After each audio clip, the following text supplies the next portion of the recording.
Halo guys, kali ini kita akan menyuntik sapi. Nah, sapi kita tuh kan sedang mengalami beberapa kendala tuh, berbagai macam penyakit. Di antara lain penyakitnya tuh diare, lemah lesu, pernapasan susah, hamil, hamil tua, lesu, kurus, hamil muda. Ayo guys, kita coba sapi yang pertama nih. Nah, sapi pertama ini nih dinamain Ulan. Nah, Ulan ini nih problemnya apa sih? Apa sih Kang Jan problemnya? Dia lagi diare, lemah lesu, pernapasan susah. Nah, kita coba obatnya itu apa aja guys. Kita lihat obatnya, kita lihat dulu. Yang terutama untuk diare. Diare itu nama obatnya itu Oxirin LA. Oxirin LA itu kegunaannya itu untuk apa sih?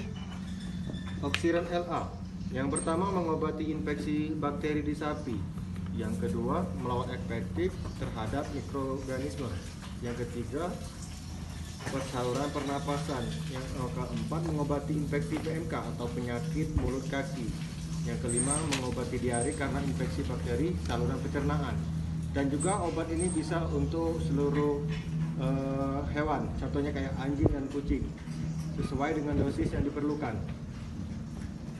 Kayak gitu kan.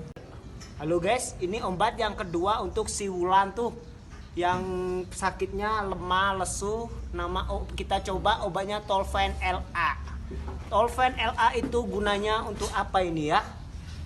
Tolven LA yang pertama digunakan untuk anti pembekakan, yang kedua anti nyeri, yang ketiga anti keracunan, racun serangga seperti sengatan lebah, yang keempat anti demam, yang kelima menyembuhkan infeksi kantung susu dan infeksi pernapasan, hanya perlu 1 dosis per suntikan, yang keenam menyembuhkan lumpuh pada saat melahirkan, yang ketujuh pengobatan penyakit bakteri pernapasan sampai dengan pembekakan akut, yang ke-8 baik digunakan bersamaan dengan pemberian antibiotik dan aman ketika hamil dikarenakan tidak menembus plasenta.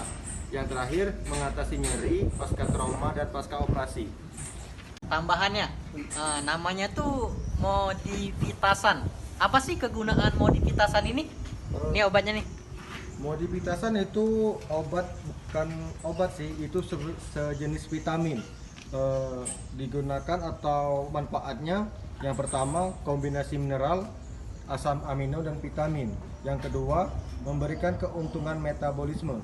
Yang ketiga meningkatkan konversi makanan ke sinergi.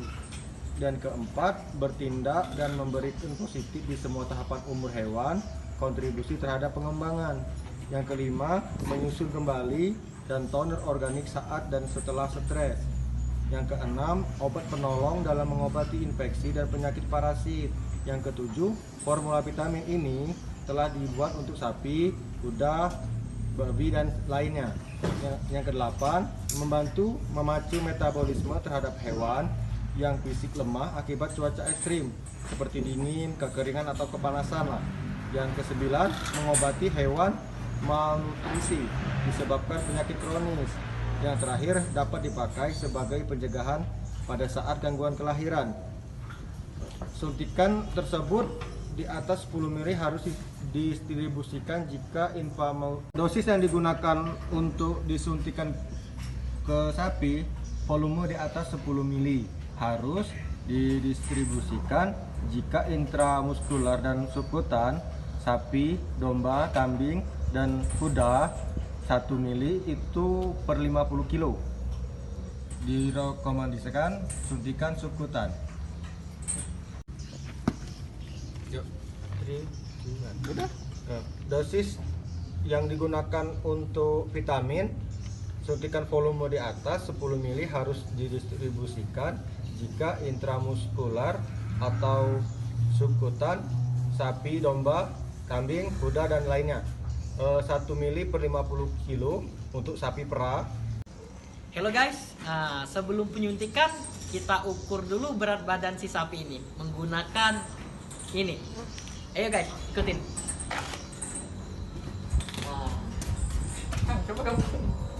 Mana kan? Ini kan. Ukur. Nih, ukurnya kayak gini nih caranya nih. Ini ya. Ini.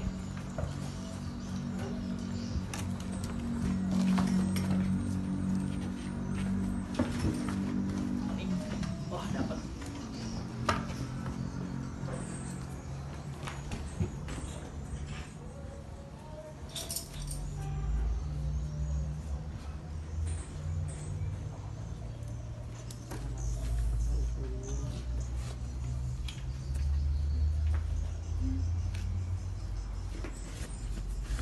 Berat badannya 500. Coba.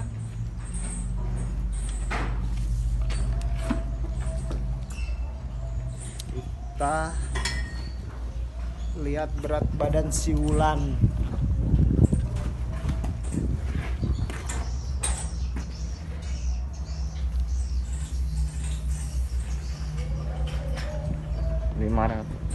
tiga karena beef ya. Iya kan? Ya. Berapa beratnya Kang? 550. Nah, ini sebelum penyuntikan dibersihkan dulu pakai alkohol nih. Ya Kang ya?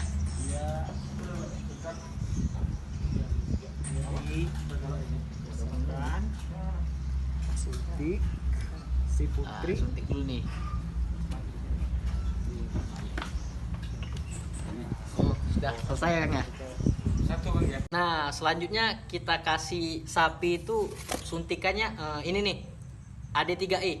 Apa sih fungsi AD3E itu untuk sapi? AD3E itu kegunaan untuk mengobati sapi, pertumbuhan anak hewan muda, mempercepat waktu pengemukan, memperbaiki konveksi intuisi, menaikkan produksi daging dan susu, menaikkan kesuburan di segala spesies hewan, suplemen vitamin yang dibutuhkan pencegahan penyakit dikarenakan kekurangan vitamin A, D, dan E, menaikkan kekebalan terhadap penyakit infeksi menular sebagai pengobatan tambahan dalam melawan penyakit infeksi menular. Menurut orang Jepang, vitamin ini nih sangat dianjurkan. Nah, sangat dianjurkan, wajib ya, diwajibkan diberikan kepada sapi sekitar umur berapa Kang? Umur 9 bulan, minimal 1-2 mili. Sapi dewasa 16 bulan, minimal 8 mili. Indukan sapi 18 bulan, 6 mili. Itu harus diwajibkan dan dianggarkan harus umur segitu diwajibkan oleh orang Jepang. Itu harus rutin di umur yang segitu untuk anak sapi dan sapi dewasa indukan. Nah, ingat ya, diwajibkan. Nah, ada kan sapi tuh makannya banyak, terus nggak gemuk-gemuk tuh. Nah, inilah yang dikasih pada si sapi itu. Jadi berikutnya nih sapi hamil nih. Nah, sapi hamil tuh kan perlu vitamin tuh, mau hamil muda ataupun hamil tua. Nah, untuk apa sih vitamin itu? Untuk mencegah keguguran dari sapi dan untuk mencegah anaknya itu tidak normal ketika melahirkan. Nah, vitamin itu nih, ada nih vitaminnya nih. Nah, namanya Rensilin. Nah, apa sih kegunaan Rensilin itu untuk hamil muda maupun hamil tua? Apa sih Kang Jan? Untuk mengobati penyakit otot kaku dan tidak bisa berdiri disebabkan kekurangan nutrisi selenium. 2. Delfinsin, vitamin E, muklardeptilin untuk pencegahan masalah kesuburan. Vitamin E antioksidan yang berguna melindungi dan menjaga keutuhan membran sel tubuh dari kerusakan karena proses oksidasi lemak. Itu kegunaan Rensilin E untuk sapi yang sedang hamil muda dan tua. Nah, ini yang terakhir. Nah, ini diwajibkan standby di tempat. Kenapa diwajibkan standby di tempat? Ini sangat diperlukan untuk sapi. Nah, ketika sapi kita tuh mengalami alergi terhadap obat, nah, atau mengalami kejang-kejang, ini sangat diperlukan disuntik kepada sapi yang mengalami alergi obat tersebut. Nah, ini jadi wajib ya, wajib diberikan atau wajib standby lah di tempat.